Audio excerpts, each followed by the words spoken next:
वटपौर्णिमा हा हिंदू धर्मातील अत्यंत महत्त्वाचा सण आहे. पवित्र सण आहे. ज्या दिवशी सुवासिनी महिला आपल्या पतीच्या उदंड आयुष्यासाठी आणि आरोग्यासाठी वडाच्या झाडाची पूजा करतात. या सणाचे धार्मिक आणि आध्यात्मिक महत्त्व हे खूप जास्त आहे. उद्या आहे 29 जून आणि उद्या आहे सोमवार वटपौर्णिमा. कोणत्याही परिस्थितीत सकाळीच घरात आणा या झाडाचे एक पान.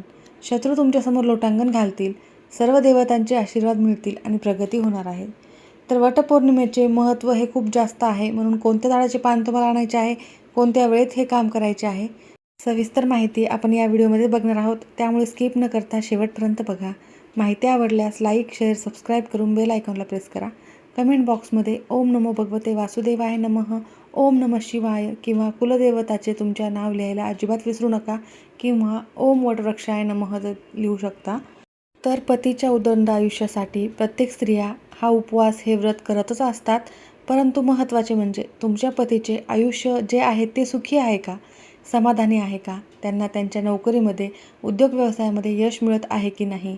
जर त्यांना प्रत्येक कामामध्ये समस्या निर्माण होत असतील, त्यांच्या उद्योग व्यवसायामध्ये यश मिळत नसेल, नोकरीमध्ये देखील त्यांची बढती होत नसेल, प्रगती होत नसेल किंवा तुमच्या घरातील सर्व सदस्यांना काही ना काही अडचणी, समस्या असतील, तुमची मुलं खूप हुशार आहेत परंतु ते अभ्यासात कमी आहेत, म्हणजे अभ्यासात लक्ष लागत नाही, त्यांचे अंगामध्ये आळस आहे किंवा मग काही शत्रू असतात जे आपल्या तोंडावर गोड बोलतात आणि माघारी आपल्याविषयी काही ना काही कटकारस्थान करत असतात आणि त्यांच्या या वागण्यामुळे आपल्या आयुष्यावर विपरीत परिणाम व्हायला लागतात. कारण काही लोकांचा नजरदोष इतका तीव्र असतो, ज्याला आपण दृष्ट म्हणतो. ती दृष्ट एकदा लागली की आपल्याला अनेक समस्यांना सामोरे जावे लागत असते. आपल्या घरामध्ये नेहमी काही ना काही आजारपण येणे, कोणत्याही वाईट नकारात्मक शक्ती देखील घरामध्ये अत्यंत जास्त प्रमाणामध्ये प्रवेश करत असतात आणि घराला असंख्य समस्या, संकटे हे निर्माण होतात. तर हे सर्वच त्रास दूर होण्यासाठी, विशेषतः तुमच्या कुटुंबाची प्रगती होण्यासाठी आणि पतीच्या उद्योग व्यवसायात, नोकरीमध्ये प्रगती होण्यासाठी, पतीचे दीर्घायुष्य होण्यासाठी तुम्हाला हा उपाय करणे अत्यंत महत्त्वाचे आणि गरजेचेच आहे. तर तुम्हाला असे कोणते झाडाचे पान घरी आणायचे आहे आणि त्याचे काय करायचे आहे, सविस्तर माहिती आपण पुढे बघूयात. अर्धवट माहितीने काहीही साध्य होत नाही, त्यामुळे व्हिडिओ शेवटपर्यंत बघा. या दिवशी सती सावित्रीने आपल्या बुद्धीच्या आणि भक्तीच्या बळावर यमराजाकडून आपले पती सत्यवान याचे प्राण परत आणले होते. महिला आपल्या पतीला उत्तम आरोग्य आणि दीर्घायुष्य मिळावे, तसेच 7 जन्मी हाच पती मिळावा यासाठी उपवास करून प्रार्थना देखील करत असतात. तर वटपौर्णिमेचा हा सण कुटुंबात सुख, शांतता आणि समृद्धी टिकवून ठेवण्यासाठी साजरा केला जातो. तर उद्याचा सण हा का साजरा करतात? हिंदू धर्मात वडाच्या झाडाला वटवृक्ष पूजनीय मानले जाते, कारण यामध्ये ब्रह्मा, विष्णू आणि महेश म्हणजे शिव यांचा तिन्ही देवतांचा आशीर्वाद या झाडामध्ये असतो. वडाचे झाड हे शेकडो वर्ष जगते. त्याची जशी वाढ होते तसे आपले कुटुंब आणि आपल्या पतीचे आयुष्य वाढावे, यामागील याचा उद्देश असतो. दीर्घायुष्याचे प्रतीक या झाडाला मानले जाते. त्यासोबतच वडाचे झाड हे 24 तास हवेमध्ये मोठ्या प्रमाणात ऑक्सिजन सोडत असते. त्यामुळे उन्हाळ्याच्या दिवसात या झाडाच्या संपर्कात आल्याने शरीराला शुद्ध हवा देखील मिळते. त्यासोबतच वडाच्या झाडामध्ये इतकी शक्ती असते की कोणतीही नकारात्मक ऊर्जा नष्ट करण्यासाठी हे झाड खूप महत्त्वाचे मानले जाते. म्हणूनच तुम्हाला उद्या वटपौर्णिमेला वटवृक्षाची पूजा करायची आहे. सर्व माता भगिनी स्त्रिया 16 शृंगार करून सकाळी विधिवत वटवृक्षाची पूजा करणार आहेत. योग्य मुहूर्त काय आहे याचा सविस्तर व्हिडिओ मी मोनिका कुलकर्णी या चॅनलवर अपलोड केलेला आहे. नक्की जाऊन बघा. राहू काळ आहे 1.25 तासाचा, त्यावेळेत तुम्हाला अजिबातच पूजा करायची नाही आहे. सविस्तर माहिती त्यावर आहे. मासिक पाळी असेल तर काय करावे किंवा अजून काही जरी अडचणी असतील तरी त्यावर तुम्हाला सांगितलेले आहे. आवर्जून बघा. आता आपण आपल्या मुख्य विषयाकडे वळूयात, ज्याची तुम्ही आतुरतेने वाट पाहत आहात. तर असे कोणते झाड आहे ज्याचे पान उद्या वटसावित्री पौर्णिमेला आपल्याला घरी आणायचे आहे? आपल्या हिंदू धर्मामध्ये झाडाझुडपांना इतके महत्त्व आहे की त्यांचा वापर प्रत्येक पूजेमध्ये केला जातो. कारण बऱ्याच झाडांमध्ये अशा दैवी शक्ती असतात, ज्या झाडांच्या अवयवांचा वापर आपण पूजेमध्ये, होम हवनामध्ये केला तर निश्चितच आपल्या घरामध्ये सकारात्मक ऊर्जेचा संचार होत असतो. तर आपण जेव्हा होम हवन करत असतो तेव्हा देखील त्याच्या समिधा म्हणून काड्यांचा वापर केला जातो. फुलांचा वापर देवांच्या डोक्यावर वाहण्यासाठी केला जातो, सुगंधासाठी केला जातो, सकारात्मकतेसाठी केला जातो आणि पानांचा देखील वापर केला जातो.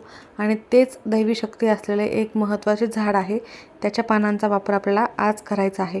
पण त्या पानाचा वापर करून त्याचे शेवटी काय करायचे आहे याची संपूर्णच माहिती इथे आहे. तर ते पान दुसरे कोणतेही नसून उद्या ज्या झाडाला खूप महत्त्वाचे स्थान आहे तेच झाड वडाचे झाड. तर वडाच्या झाडाचे पान तुम्हाला एक आणायचे आहे आणि हे पान तुम्हाला कसे आणायचे आहे तर ते देखील मी सांगत आहे. व्हिडिओ शेवटपर्यंत नक्की बघा. अत्यंत महत्त्वाची माहिती पुढे सांगण्यात आलेली आहे. तर तुम्हाला उद्या सकाळी हा उपाय करण्यासाठी लवकर उठायचे आहे आणि हा उपाय तुम्ही 12:30 वाजेपर्यंत कधीही करू शकता. सकाळी उठल्यापासून ते 12:30 वाजेपर्यंत. तर सकाळी लवकर उठून स्नान करायचे आहे. त्यानंतर तुमच्या देवघरातील देवांची विधिवत पूजा करायची आहे. तुम्ही स्नान करताना अंघोळीच्या पाण्यामध्ये थोडीशी हळद टाकून स्नान करू शकता. याने तुमचे शरीर शुद्ध होत असते. त्यानंतर तुम्ही वटसावित्री पौर्णिमेची पूजा तर करणार आहातच, तर त्यावेळेला हा उपाय केला तरीही चालेल. तर तुम्हाला यासाठी वडाच्या पानाच्या अग्रभागात श्री विष्णूंचा, मध्यभागात ब्रह्मा आणि देठाच्या भागात शिवजीचा वास असतो. पूजा करताना या पानावर अक्षता, हळद कुंकू वाहिल्याने सर्व देवतांचा आशीर्वाद आपल्याला मिळत असतो. त्यासोबतच वडाचे एक स्वच्छ पान घेऊन त्यावर स्वस्तिक काढावे आणि हे पान आपल्या घराच्या तिजोरीत ठेवले किंवा पैशाच्या ठिकाणी ठेवले तर यामुळे आर्थिक टंचाई दूर होते आणि धनवृद्धी होत असते. आता तुम्हाला अत्यंत महत्त्वाचा या वडाच्याच पानाचा तुमची कोणतीही इच्छा पूर्ण होण्यासाठी आणि कोणताही शत्रुत्रास नष्ट होण्यासाठी उपाय सांगणार आहे. नीट लक्ष देऊन ऐका. हा खूप फायदेशीर उपाय ठरणार आहे. पण त्याआधी अजून एक, वडाचे पाने पाण्यात टाकून त्या पाण्याने विसर्जन किंवा घराभोवती शिंपडल्याने वास्तुदोष कमी होतो. वैज्ञानिकदृष्ट्या वडाच्या पानात औषधी गुणधर्म देखील असतात, त्यामुळे आरोग्यासाठी देखील फायदेशीर मानले जाते. आणि आत्ता मी तुम्हाला जो एक उपाय सांगणार आहे तर तो उपाय अखंड सौभाग्यवृद्धीसाठी आहे आणि सुख शांती नांदण्यासाठी देखील आहे. तर तुम्हाला उद्या वडाच्या झाडाजवळ जायचे आहे आणि त्याचे पान अजिबातच तोडायचे नाही आहे. तुम्हाला वडाच्या झाडाजवळ गळून पडलेले एखादे पान आणायचे आहे. पण ते पान कुठेही फाटलेले किंवा छिद्र पडलेले नसावे, काळे पडलेले नसावे. स्वच्छ पान तुम्हाला घेऊन यायचे आहे. हिरवे पान असेल तर उत्तम. तर ते पान घरी आणल्यानंतर त्याला गंगाजलाने स्वच्छ धुवून घ्यायचे आहे. तर तुम्हाला ते पान धुवून झाल्यानंतर तुमच्या देवघरामध्ये एक दिवा लावायचा आहे. तुपाचा दिवा लावला तर उत्तम किंवा तेलाचा लावला तरीही चालेल. एका वाटीमध्ये कुंकवाचा गंध तयार करून घ्यायचा आहे. त्यानंतर कोणत्याही काडीच्या साहाय्याने त्या पानावर वरच्या हिरवा जो मऊ भाग असतो त्या भागावर तुम्हाला त्याच्या टोकावर श्री नाव लिहायचे आहे आणि श्री शब्दाखाली कुंकवाने आपली फक्त इच्छा लिहायची आहे. कोणतीही इच्छा असो, धनप्राप्ती, लक्ष्मीप्राप्ती, शत्रुत्रास दूर होण्यासाठी, नोकरी मिळवण्यासाठी, नोकरीत प्रगती होण्यासाठी, अशी कोणतीही इच्छा असो ती फक्त 1 ते 2 शब्दामध्ये तुम्हाला त्यावर लिहायची आहे. त्यानंतर तुम्हाला एक महत्त्वाचे काम करायचे आहे. तर एक पांढऱ्या रंगाचा सुती दोरा घ्यायचा आहे जो आपण वडाला गुंडाळतो किंवा लाल पिवळ्या रंगाचे रक्षासूत्र म्हणजे मौली धागा घेतला तरीही चालेल. हा दोरा स्वतःच्या डोक्यापासून ते पायाच्या नखापर्यंत धरून स्वतःच्या संपूर्ण उंची एवढा मोजून घ्यायचा आहे. हा मोजलेला दोरा त्या इच्छा लिहिलेल्या वडाच्या पानावर व्यवस्थितपणे गुंडाळायचा आहे. दोरा गुंडाळताना ते पान फाडणार नाही, मुडपणार नाही याची काळजी घ्यायची आहे. हे दोरा गुंडाळलेले पान देवी मातेच्या समोर अर्पण करायचे आहे.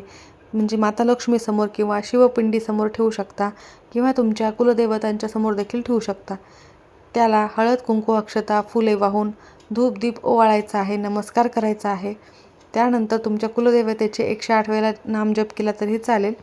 त्यानंतर ते पान उजव्या हातात धरून ब्रह्मा, विष्णू आणि महेश यांचे नामस्मरण करायचे आहे.